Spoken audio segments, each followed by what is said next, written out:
premier bain. Ça commence mal.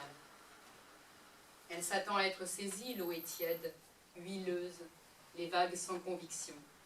Ce n'est pas une petite fille dans la bouée, même si elle est petite. C'est une fille tout court, une brindille toute menue, debout dans l'eau, seule dans la mer. Ses cheveux sont tressés. Tout est grand dans son visage, son nez trop long, sa bouche large et charnue, surmontée d'une perle et d'un grain de beauté. Ses sourcils sont épais, décolorés par le soleil. Ses yeux liquides, mangés par des paupières immenses tombant bas sur l'iris. La deuxième est empoulée. Quand elle parle de l'homme, elle prétend qu'il déambule, mais lorsqu'elle se relie, elle trouve ça idiot. On déambule dans une ville, un magasin, mais sur la plage, qu'est-ce qu'on fait? On flâne? Tu crois que j'ai pas vu ton manège? La déception de l'inconnu est à la mesure de ses projections. Arrête de la fixer comme ça, reprend le colosse. C'est pas un papillon. Il fait craquer ses jointures, se racle la gorge.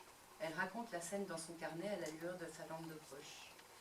Cette fois, elle trouve facilement les mots. 3 corps sur une plage.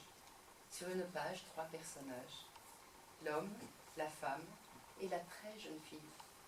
3 cartes d'un jeu de tarot qui, droite ou renversée, disent l'amour et son contraire, le désir et la perte, la métamorphose ou l'enfermement.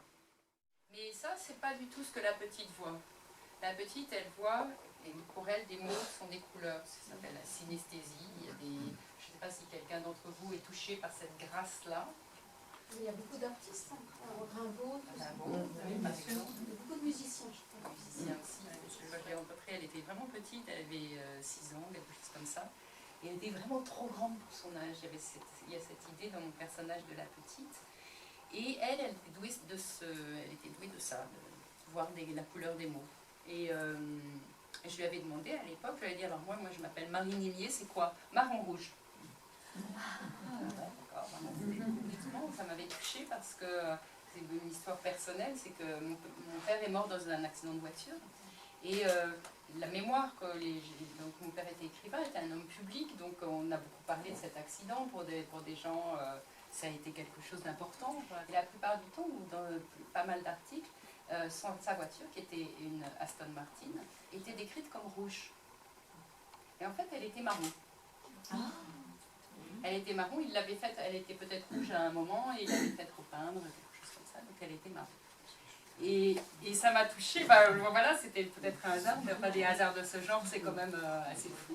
Pour elle, c'est juste étrange que les autres n'aient pas ce talent-là. Enfin, ce talent, pour elle, c'est pas un talent, c'est comme ça, c'est une chose, comme on sent l'odeur. Et moi, j'ai pas du tout ça.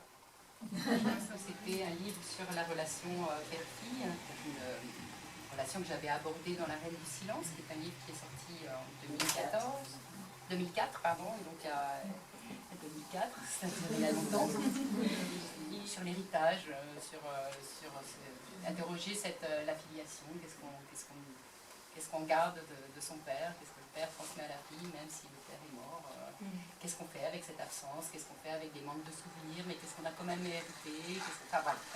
Donc j'avais envie d'écrire quelque chose avec un père bien présent sur cette plage-là. Un col, c'est non seulement présent, mais il est vraiment présent. Très bien. T'imagines la canne? Ce que ça doit être? Encore une ou deux. Ah, dis donc. Je vais prendre un plus petit.